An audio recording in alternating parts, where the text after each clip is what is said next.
5절에서 6절입니다.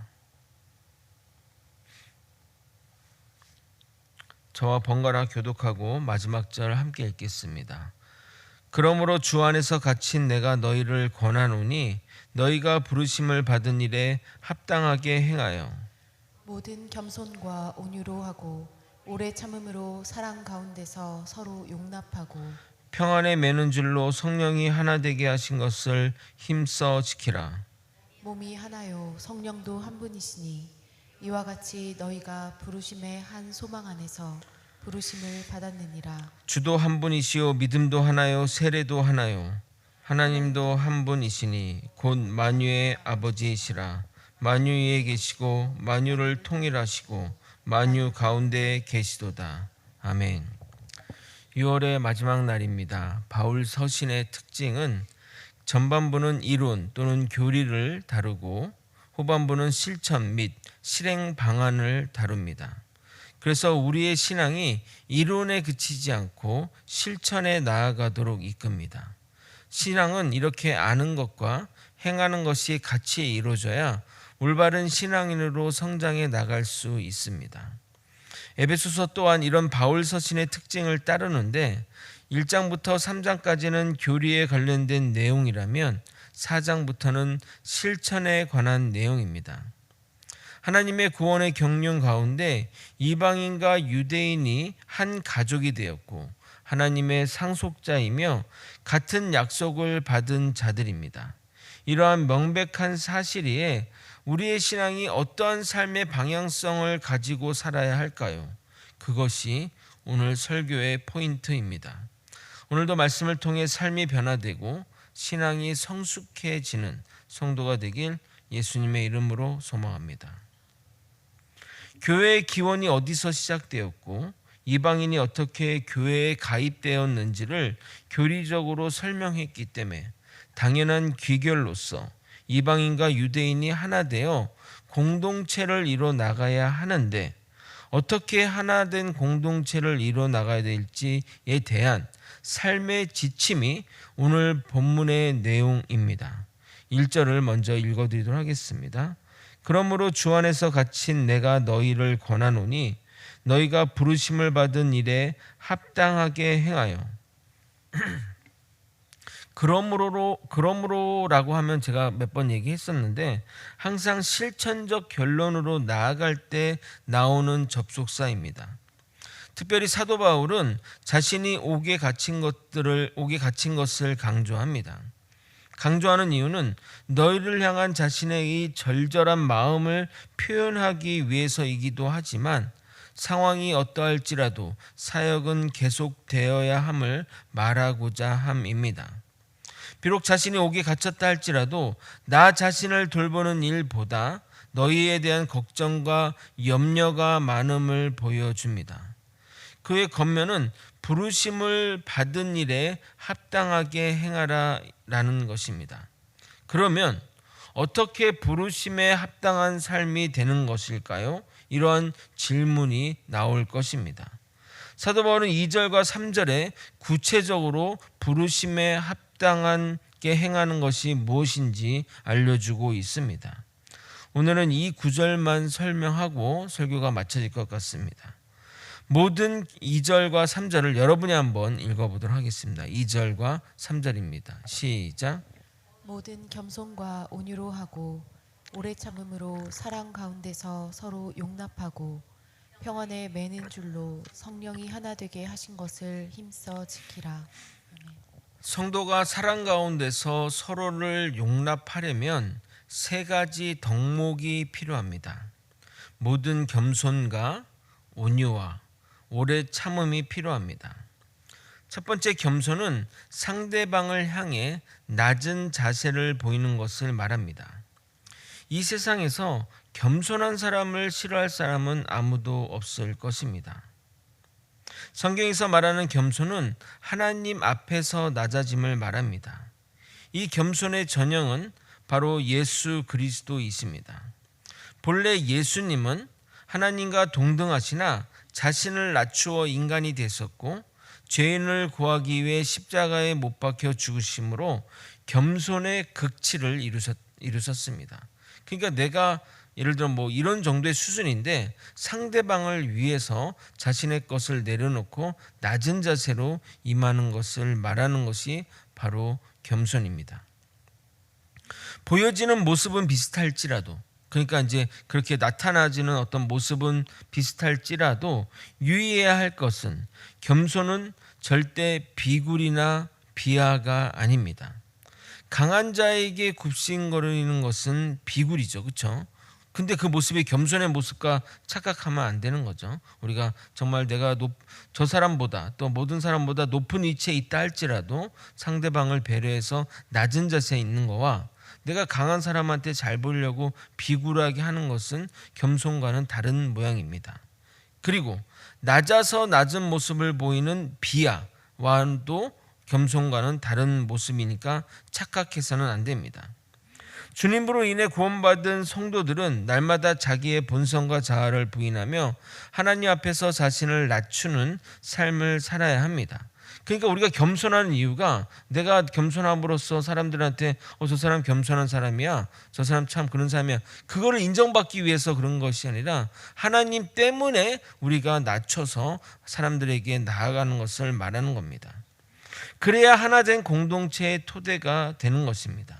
하나님은 교만한 자를 물리치시고 겸손한 사람을 반드시 세웁니다.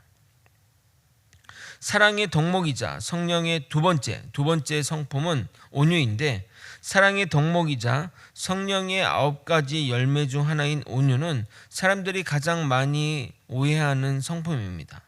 온유는 겸손과 비슷한 면이 있으나 겸손은 자세에 대한 것이라면 온유는 태도에 관련된 것입니다.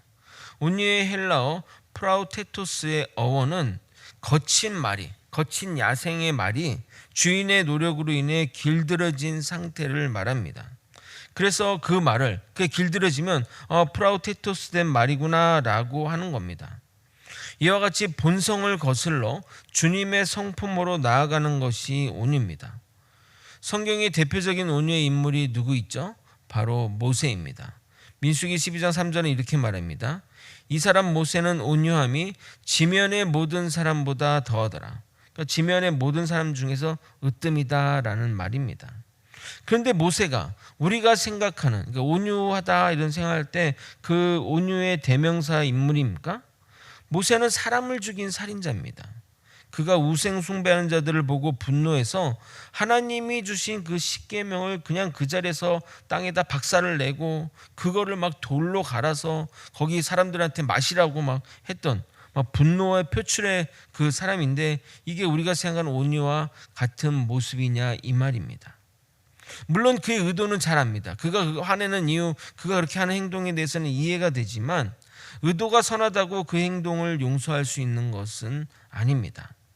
그렇게 거칠었던 모세가 광야에서 하나님의 훈련을 통해 부드러워졌고 그 결과 그 문제 많은 백성을 끝까지 참아내며 가나안 땅으로 인도하였던 것입니다. 마찬가지로 하나님은 전지전능하시고 심판의 권능을 가지고 모든 권력과 권세의 중심 위에 계시면서도 죄인을 참으시면서 구원에 이르게 하십니다. 이것이 바로 온유의 모습입니다. 강함을 절제함으로써 나타나는 부드러움이 바로 온유입니다. 마찬가지로 우리 모두 각자의 강함과 거침과 길들여지지 않은 부분이 있으나 주님을 생각하며 주님의 성품을 따라 부드럽게 성도들을 대할 때 성도가 하나 될 수 있습니다. 배가 정박을 할 때 고무 타이어가 배와 부두 사이를 완충하듯이 온유의 사람들은 이러한 역할들을 교회에서 감당하게 될 것입니다. 여러분, 교회를 보게 되면 이러한 온유한 분들이 꼭 있습니다. 맨날 문제를 일으키는 사람이 있고 그 문제를 수습해가는 사람이 있고 사람 사이에 불화를 일으키는 사람이 있고 또 그 불화를 잠재우는 사람이 있습니다. 여러분, 다 온유하고 평강하고 겸손하고 사랑이 넘치는 사람만 있으면 좋다 생각하겠죠. 그러나 죄인이 모인 공동체에 어떻게 그것이 가능하겠습니까? 그리고 문제를 일으킨 그 사람을 통해 내가 훈련받고 연단받고 그래서 온유해지는 것이기에 모든 상황과 일이 믿는 자에게는 유익한 것입니다. 반대로 한번 생각해 보십시오. 모세 밑에 다 말 잘 듣는 사람만 있었다면 모세가 온유의 사람이 되었겠습니까? 저는 출애굽 백성의 광야 40년도 반드시 필요하다고 생각합니다. 물론 그것은 불순종의 결과로 받은 징계이지만 그 시간을 통해 이스라엘은 연단을 받았고 그 결과 그 거친 가나안 정복 전쟁을 이겨낼 수 있었던 겁니다. 순종하여 단 14일 만에 가나안 땅에 들어갔다면 그 출애굽 백성들이 몇 년에 걸친 정복 전쟁을 수행할 수 있었다고 생각하십니까? 하나님의 도우심이 있다 할지라도 오래지 않아 그들 모두 전멸했을 것입니다. 하나님이 허락한 것은 모두 다 우리에게 필요한 것입니다. 그래서 교회 안에 다양한 사람이 있는 것도, 그리고 가끔은 꼴보기 싫은 사람도 있는 것도, 그리고 정말 나를 힘들게 하는 사람이 있는 것도 정말 다 필요합니다. 아마 천국에 가서 하나님 만나 물어보십시오. 분명히 이렇게 말씀하실 겁니다. 너가 훈련받고 너를 통해 그 사람 변화되려고 내가 그 사람 너한테 붙여줬는데 너는 그 사람 피해 다른 교회 갔더라? 또 너는 너를 위해 보냈는데 너는 그 사람 피하느냐고 시간 다 보내고 왔네? 너 언제 성장해서 올래? 이렇게 이야기하실 것이라는 겁니다. 교회 안에 여러분을 힘들게 하는 사람이 있으면 긍휼의 눈으로 바라보고 저 사람을 통해 나를 성장시키구나, 저 사람을 통해서 내가 더 하나님의 성품을 닮아가는구나, 그렇게 생각하며 보듬어 안아야 할 것입니다. 그래서 사도 바울도 이렇게 말하는 거 아닙니까? 사랑 가운데 서로 용납하라. 이제 살펴볼 세 번째 오래 참음은 성령의 열매이자 사랑의 덕목 중 하나입니다. 오래 참음의 헬라어 마크로디미아는 멀다라는 의미의 형용사 마크로스와 진노 또는 화를 나타내는 디모스의 합성어로서 분노로부터 거리가 먼 감정, 분노를 자제하는 감정을 말합니다. 이 성품 또한 하나님의 성품입니다. 우리가 여전히 주님을 믿는다고 하면서 죄를 짓고 그럼에도 구원의 과정에서 하나님이 우리를 탈락하지 않고 하나님의 자녀된 신분을 유지할 수 있는 것은 하나님이 우리에 대해 길이 참으시기 때문입니다. 그래서 오래 참음은 사랑의 덕목 중 하나인 것입니다. 우리를 사랑하시기에 참으시는 것입니다. 하나님이 우리를 사랑하셔서 참으시는 것처럼 우리 또한 다른 지체를 향해 오래 참아야 합니다.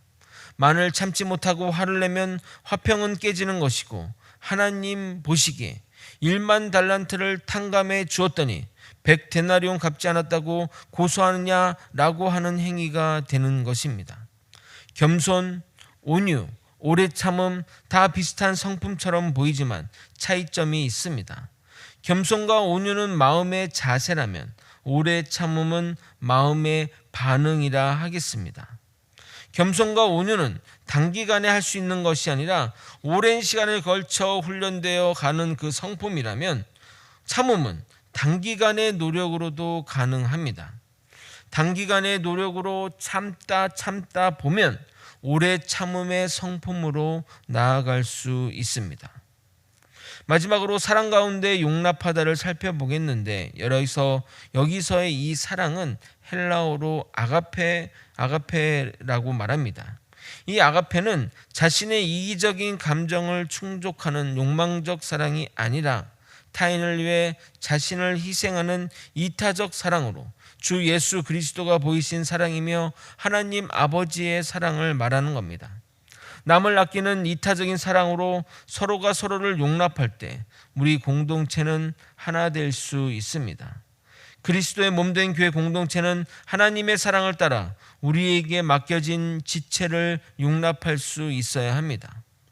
용납하고 헬라어 아네코메노이는 상대방을 있는 그대로 받아들이고 이해하는 관대함을 말합니다.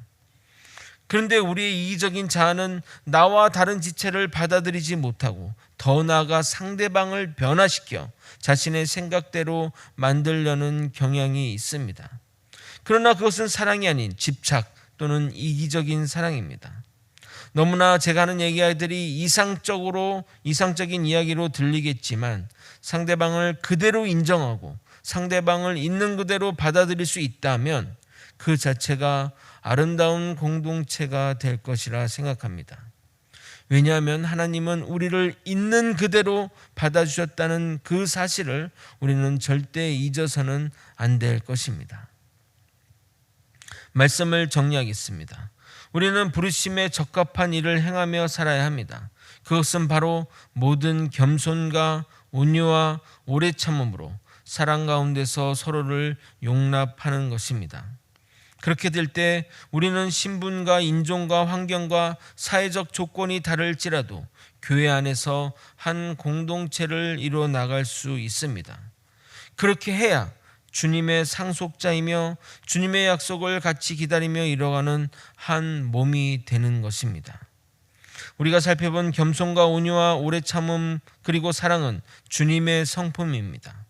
주님의 성품으로 죄인된 우리를 용납하고 계십니다. 그 사랑을 누리고 있다고 그 주님의 성품으로 살아가고 있다면 우리도 우리에게 맡긴 지체를 하나님이 허락하셔서 우리와 함께하는 그 지체를 그렇게 받아주고 용납해야 할 것입니다. 주님의 사랑으로 교회 지체를 용납하는 저와 여러분이 되시길 예수님의 이름으로 소망합니다.